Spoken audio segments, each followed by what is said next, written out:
Hello, good morning, dear children. As you all know that I am Chandrakant Akkanna and you are welcome to Akkanna Spoken English class.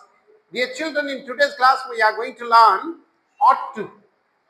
ಮಕ್ಕಳ ಇವತ್ತಿನ ಕ್ಲಾಸ್ನಲ್ಲಿ ನಾವು ought to ನ ಕಲಿತಾ ಇದ್ದೀವಿ. ನೀವು ಯೋಚನೆ ಮಾಡ್ತಾ ಇರಬಹುದು ought to ಅಂದ್ರೆ ಏನು ಅಂತ. ಇದು ought to ಅಂತಕ್ಕಂಥದ್ದು ಕೂಡ ಏನಾಗಿದೆ, this is also a model excellent. ಇದು ಕೂಡ ಒಂದು ಮಾಡೆಲ್ ಆಗಿದೆ. ಯಾವ ರೀತಿಯಾಗಿ ನಾವು will, shall, may, can, should, must ಅನ್ನ ಯೂಸ್ ಮಾಡ್ತೀವಲ್ಲ ಆ ರೀತಿ ಇದು ಕೂಡ ಒಂದು ಮಾಡೆಲ್ ಎಕ್ಸಿಲರಿ ಆಗಿದೆ. ಇದನ್ನ ಎಲ್ಲಿ ಯೂಸ್ ಮಾಡ್ತಾರೆ ಅಂತಂದ್ರೆ it is ought to is used with V1 root form of the verb ಬಂದಿಗೆ ಇದನ್ನ ಯೂಸ್ ಮಾಡ್ತಾರೆ. ಮತ್ತೆ ಈ ought to ಮೀನಿಂಗ್ ಏನಾಗುತ್ತೆ ಮತ್ತೆ ಇದು ಯಾವುದಕ್ಕೆ ಸಮಾನವಾಗಿದೆ ಅಂತಕ್ಕಂಥದ್ದನ್ನ ನೋಡೋಣ. Let us come. ought to is stronger than should. Already ಈಗ ನಾವು ಶುಡ್ ಅನ್ನ ಕಲ್ತಿದ್ದೇವೆ. ಶುಡ್ ಅಂದ್ರೆ ಆ ಕೆಲಸ ಮಾಡಲೇಬೇಕು ಅಂತ. ಇದು ಶುಡ್ ಗಿಂತಲೂ ಸ್ಟ್ರಾಂಗ್ ಆಗಿರುತ್ತೆ. ಮತ್ತೆ it is similar to must. ಇದು ಏನಾಗಿದೆ ಅಂದ್ರೆ ಮಸ್ಟಿಗೆ ಸಿಮಿಲರ್ ಆಗಿರ್ತಕ್ಕಂಥದ್ದಿದೆ. ಮಸ್ಟಿಗೆ ಸಿಮಿಲರ್ ಆಗಿರ್ತಕ್ಕಂಥ ಒಂದು ಮೀನಿಂಗ್ ಅನ್ನ ಕೊಡ್ತದೆ. ಆದ್ರೆ ಇದನ್ನ ನಾವು ಹೆಚ್ಚು ಯೂಸ್ ಮಾಡಲ್ಲ. ಇದನ್ನ ಹೆಚ್ಚು ಯೂಸ್ ಮಾಡಲ್ಲ. ಇದ್ರ ಬದಲಾಗಿ ನಾವು ಏನ್ ಮಾಡ್ತೀವಿ, ಶುಡ್ ಅಥವಾ ನಾವು ಮಸ್ಟ್ ಅನ್ನ ಯೂಸ್ ಮಾಡ್ತೀವಿ ನಾವು ಇದ್ರ ಬದಲಾಗಿ. ಬಟ್ ಇದನ್ನ ನಾವು ಹೆಚ್ಚಾಗಿ ಸ್ಪೋಕನ್ ಇಂಗ್ಲಿಷ್ ನಲ್ಲಿ ಯೂಸ್ ಮಾಡ್ತಾರೆ ರಿಟರ್ನ್ ಇಂಗ್ಲಿಷ್ ಗಿಂತಲೂ. ಈಗ ಇದ್ರ ಸ್ಟ್ರಕ್ಚರ್ ಹೆಂಗಿರುತ್ತೆ ಮತ್ತೆ ಅದಕ್ಕೆ ಕೆಲವು ಉದಾಹರಣೆಗಳನ್ನ ನೋಡೋಣ ಬನ್ನಿ. ಮೊದಲನೇದಾಗಿ the ought to is used with all subjects. with all subjects ಅಂದ್ರೆ I, we, you, they, he, it ಎಲ್ಲದರೊಂದಿಗೆ ಇದನ್ನ ಯೂಸ್ ಮಾಡ್ತಾರೆ. And with that we use ought to and root form of the verb. We use the root form of the verb. Already you know that root form of the verb is, for example, take, for example, give, for example, beat, like that. We use it with the root form of the verb and object ಒಂದಿಗೆ ಇದನ್ನ ಏನು ಮಾಡ್ತಾರೆ, use ಮಾಡ್ತಾರೆ. ಮತ್ತೆ ought to ಯಾವುದಕ್ಕೋಸ್ಕರ use ಮಾಡ್ತಾರೆ ಅಂತಕ್ಕಂಥದ್ದನ್ನ ನೋಡೋಣ. ಮೊದಲನೇದಾಗಿ ought to ಅನ್ನ it is used for duty, ಕರ್ತವ್ಯ ಅಂತ. ಈಗ ಮಸ್ಟ್ ಅನ್ನು ಕೂಡ ಕರ್ತವ್ಯಕ್ಕೋಸ್ಕರ ನಾವು ಯೂಸ್ ಮಾಡ್ತೀವಿ. ಅದೇ ರೀತಿ ಒಬ್ಬ ವ್ಯಕ್ತಿಯ ಕರ್ತವ್ಯ, ಅವನ ಒಂದು ಡ್ಯೂಟಿ ಏನಿದೆ, ಕರ್ತವ್ಯ ಏನಿದೆ ಅಂತಕ್ಕಂಥದ್ದಕ್ಕೆ ಇದನ್ನ ಯೂಸ್ ಮಾಡ್ತೀವಿ. ಅದನ್ನ ಹೆಂಗೆ ಯೂಸ್ ಆಗುತ್ತೆ ಅಂತಕ್ಕಂಥದ್ದನ್ನ ನೋಡೋಣ ಬನ್ನಿ ಕೆಲವು ಎಕ್ಸಾಂಪಲ್ಗಳೊಂದಿಗೆ. You ought to study for the exam. ಒಂದು ಮಗು ಇದೆ, ಒಂದು ವಿದ್ಯಾರ್ಥಿ ಇದೆ, ಅವನಿಗೆ ಹೇಳ್ತೀವಿ ನೀನು ಪರೀಕ್ಷೆಯ ಸಲುವಾಗಿ ಓದ್ತಕ್ಕಂಥದ್ದು ನಿನ್ನ ಕರ್ತವ್ಯವಾಗಿದೆ ಅಂತ ಹೇಳ್ತೀವಿ. ಅದ ಹೆಂಗಂದ್ರೆ you ought to study for the exam. You ought to study for the exam. ನೀನು ಪರೀಕ್ಷೆ ಸಲುವಾಗಿ ಓದ್ಬೇಕಾಗ್ತದೆ ಅಂತಕ್ಕಂತ ಮಾತು. ಅದೇ ರೀತಿ you ought to love your parents. ನೋಡ್ರಿ, ತಂದೆ ತಾಯಿಗಳು ಮಕ್ಕಳಿಗೆ ಪ್ರೀತಿಯನ್ನ ತೋರಿಸ್ತಾರೆ. ಅದೇ ರೀತಿಯಾಗಿ ಮಕ್ಕಳ ಕರ್ತವ್ಯ ಕೂಡ ಇದೆ. The children ought to love their parents. It is the duty. ಇದು ಅವರ ಒಂದು ಕರ್ತವ್ಯ. ಅದಕ್ಕೋಸ್ಕರ you ought to love your parents means the children have to love their parents. We use here ought to express their love, children's love towards their parents. Next, he ought to understand his children's needs. ಒಬ್ಬ ತಂದೆ ಆಗಿರ್ತಕ್ಕಂಥವನು ತನ್ನ ಮಕ್ಕಳಿಗೆ ಏನೇನು ಬೇಕು ಅಂತಕ್ಕಂಥದ್ದನ್ನ ಅವನು ಏನ್ ಮಾಡಬೇಕು, ಅವನು ಅರ್ಥ ಮಾಡ್ಕೋಬೇಕಾಗುತ್ತೆ. ಅದಕ್ಕೋಸ್ಕರ here V use ought to express the needs of his children. ಒಬ್ಬ ತಂದೆ ತನ್ನ ಮಕ್ಕಳಿಗೆ ಏನೇನು ಬೇಕು ಅಂತಕ್ಕಂಥದ್ರ ಬಗ್ಗೆ ಅವನು ಅರ್ಥ ಮಾಡ್ಕೋಬೇಕು. ಅದಕ್ಕೆ he ought to understand his children's needs ಅಂತ. Next one, she ought to be faithful to her parents. ಒಬ್ಬ ಮಗಳಾಗಿರ್ತಕ್ಕಂಥವಳು ತನ್ನ ತಂದೆ ತಾಯಿಗಳಿಗೆ ಫೇತ್ಫುಲ್ ಆಗಿರಬೇಕು. she ought to be faithful to her parents. ಈ ವಾಕ್ಯವನ್ನು ನಾವು ಹಿಂಗೂ ಹೇಳ್ಬೋದು. you ought to be faithful to your parents. you ought to be faithful to your parents. Next one, it is used for necessity. ಇದನ್ನ ಎದಕ್ಕೆ use ಮಾಡ್ತಾರೆ ಅಂದ್ರೆ ನೆಸೆಸಿಟಿಗೋಸ್ಕರ use ಮಾಡ್ತಾರೆ.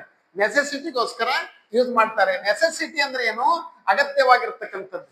ಯಾವುದೋ ಒಂದು ಕೆಲಸ ಯಾವುದೋ ತುಂಬಾ ಅಗತ್ಯವಾಗಿರ್ತಕ್ಕಂಥದ್ದಾಗಿದೆ ಅಂತ ಹೇಳ್ಬೇಕಾಗಿದೆ, ಅದಕ್ಕೋಸ್ಕರ ಇದನ್ನ ಯೂಸ್ ಮಾಡ್ತಾರೆ. So let us take some examples which express necessity. Here you ought to do your duty honestly. ಯಾರೋ ಒಬ್ರು ಒಂದು ಕೆಲಸವನ್ನ ಮಾಡ್ತಾ ಇದ್ದಾರೆ, ಆ ಕೆಲಸದಲ್ಲಿ ಅವರಿಗೆ ಒಳ್ಳೆ ಹೆಸರು ಬರಬೇಕಾದ್ರೆ ಅವರು ತುಂಬಾ ನಂಬಿಕಸ್ಥರಾಗಿ ತುಂಬಾ ಒಂದು ಪ್ರಾಮಾಣಿಕತೆಯಿಂದ ಆ ಕೆಲಸವನ್ನ ಮಾಡಬೇಕು. ಅದಕ್ಕೋಸ್ಕರ you ought to do your duty honestly, understand, ಅದನ್ನ ಈ ರೀತಿಯಾಗಿ ಹೇಳ್ತೀವಿ. ಮತ್ತೆ he ought to work hard for his family. See, a person is there who is working somewhere, and if he wants to fulfill all the needs of his family, for that he has to work, he ought to work very hard for his family. ತನ್ನ ಕುಟುಂಬವನ್ನ ಮುಂದಕ್ಕೆ ತರಬೇಕಾದ್ರೆ ಅಥವಾ ಕುಟುಂಬ ಅಭಿವೃದ್ಧಿ ಹೊಂದಬೇಕಾದ್ರೆ ಅವನು hard work ಮಾಡಬೇಕಾಗುತ್ತೆ ಅಂತಕ್ಕಂತಹ ಮಾತು. This is there. So we ought to stay in a hotel. We ought to stay in a hotel. ಎಲ್ಲೋ ಯಾವುದೋ ಊರಿಗೆ ಹೋಗಿದ್ದೀವಿ, ಅಲ್ಲಿ ನಾವು ವಸತಿ ಮಾಡೋದಕ್ಕೆ ಉಳ್ಕೊಳ್ಳೋದಕ್ಕೆ ಯಾವುದೋ ಅವಕಾಶ ಇಲ್ಲ. ಅವಾಗ ನಾವೇನ್ ಮಾಡ್ತೀವಿ, ಲಾಸ್ಟ್ ಕೊನೆಗೆ ಇರ್ತಕ್ಕಂಥದ್ದೇನು, hotel is there, then we say that we ought to stay in a hotel. This is necessity. These all sentences they express necessity. Now come fitness and eligibility. Ought to also use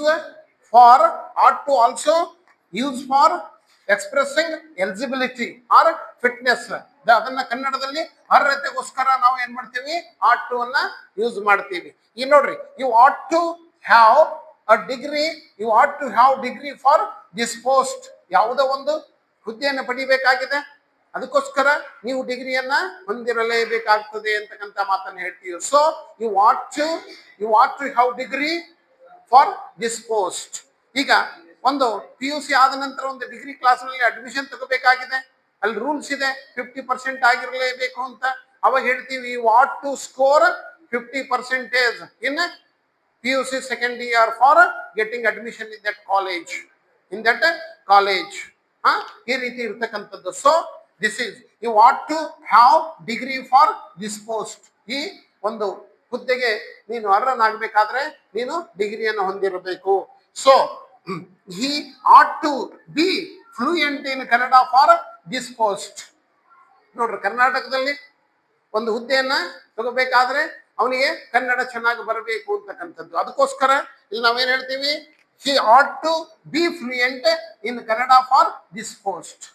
This is used for fitness or eligibility. ಮುಂದೆ ಬರ್ತಕ್ಕಂಥದ್ದು ಯಾವುದು, ಇದಕ್ಕೆ ಮುಂದೆ ಬರ್ತಕ್ಕಂಥದ್ದು moral obligation.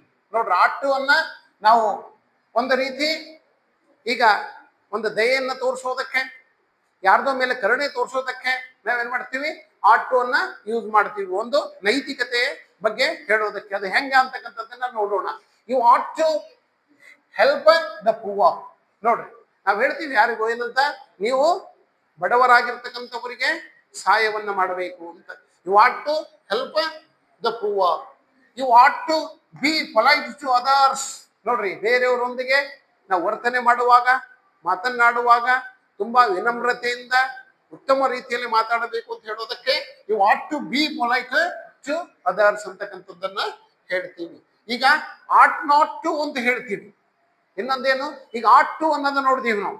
ಈಗ ought not to ಅಂದ್ರೆ ಮಾಡಲೇಬಾರದಾಗಿತ್ತು, ಅಥವಾ ಅದು ಕೆಲಸ ಆದ್ಮೇಲೆ ಒಂದ್ ರೀತಿ ಏನಾಗ್ತೀವಿ, ಮರುಗ್ತೀವಿ ನಾವು, ಒಂದ್ ರೀತಿ ಮನಸ್ಸಿಗೆ ದುಃಖ ಆಗುತ್ತೆ, ಅದನ್ನ ನಾನು ಮಾಡಲೇಬಾರದಾಗಿತ್ತು ಅಂತಕ್ಕಂಥದ್ದು. ಅದಕ್ಕೆ ನಾವು use ought not to for to express past obligation which was not fulfilled here. Please you try to understand, which was not fulfilled. ಯಾವುದೋ ಒಂದು ಕೆಲಸ ಆಗಿರಲ್ಲ, ಆ ಕೆಲಸ ಆಗಲಾರದ ಕೆಲಸದ ಬಗ್ಗೆ ಹೇಳೋ ಅದಕ್ಕೋಸ್ಕರ ನಾವು ಏನ್ ಮಾಡ್ತೀವಿ, ought not to ಅನ್ನ ಯೂಸ್ ಮಾಡ್ತೀವಿ. ಅದನ್ನ ಹೇಗೆ ಯೂಸ್ ಮಾಡ್ತಾರೆ ನೋಡ್ರಿ, you ought not to have wasted our time. ನೋಡ್ರಿ, ಉದಾಹರಣೆಗೆ ಯಾರೋ ಎಲ್ಲೋ ಕರೆದಿದ್ರು, ನಮ್ಗೆ ಏನೋ ಕೆಲಸ ಆಗುತ್ತೆ ಅಂತ, ಅದ್ರ ಕೆಲಸ ಆಗ್ಲಿಲ್ಲ, ಸಮಯ ವೇಸ್ಟ್ ಆಯ್ತಲ್ಲಿ. ಅವಾಗ ಹೇಳ್ತೀವಿ ಏನಂತ, you ought not to have wasted our time. ನೀವು ನಮ್ಮ ಸಮಯವನ್ನ ವೇಸ್ಟ್ ಮಾಡಬಾರದಾಗಿತ್ತು ಅಂತಕ್ಕಂಥ ವಿಚಾರವನ್ನು ಹೇಳ್ತೀವಿ. ಹಂಗೆ you ought not to have spent that much money for short trip. ಯಾರು ಎಲ್ಲಿಗೋ ಟ್ರಿಪ್ಪಿಗೆ ಹೋಗಿದ್ದಾರೆ, ಬಹಳಷ್ಟು ದುಡ್ಡನ್ನ ಖರ್ಚು ಮಾಡಿದ್ದಾರೆ, ಅವ್ರು ಬಂದ್ಮೇಲೆ ಅವ್ರಿಗೆ ಹೇಳ್ತೀವಿ ನಾವು, ನೀವು ಅಷ್ಟು ದುಡ್ಡನ್ನು ಖರ್ಚು ಮಾಡಬಾರ್ದಾಗಿತ್ತು, you ought not to have spend that much of money for a short trip ಅಂತಕ್ಕಂತಹ ಮಾತು. ಅದಕ್ಕೆ ದಿಸ್ ಈಸ್ ಆಟ್ ಟು ಮಕ್ಕಳೇ, ದಿಸ್ ಈಸ್ ಆಟ್ ಟು ಅಂದ್ರೆ ಮಾಡಬೇಕಾಗಿತ್ತು ಮತ್ತೆ ಮಾಡಲೇಬಾರದಾಗಿತ್ತು ಅಂತಕ್ಕಂಥ ವಿಚಾರವನ್ನ ಈ ರೀತಿಯಾಗಿ ನಾವೇನ್ ಮಾಡ್ತೀವಿ, ಯೂಸ್ ಮಾಡ್ತೀವಿ. ಅದಕ್ಕೆ ನೀವು ವಾಕ್ಯಗಳಲ್ಲಿ ಆಟ್ ಟು ಮತ್ತು ಆಟ್ ನಾಟ್ ಟು ಅನ್ನ ಯೂಸ್ ಮಾಡ್ತಾ ಹೋಗಿ ನಿಮ್ಗೆ ಇಂಗ್ಲಿಷ್ ಬರುತ್ತೆ ಅಂತಕ್ಕಂಥ ಮಾತನ್ನ ಹೇಳ್ತಾ ಇವತ್ತಿನ ಕ್ಲಾಸನ್ನ ಇಲ್ಲಿಗೆ ಮುಗಿಸ್ತೇನೆ. Okay, see you, thank you.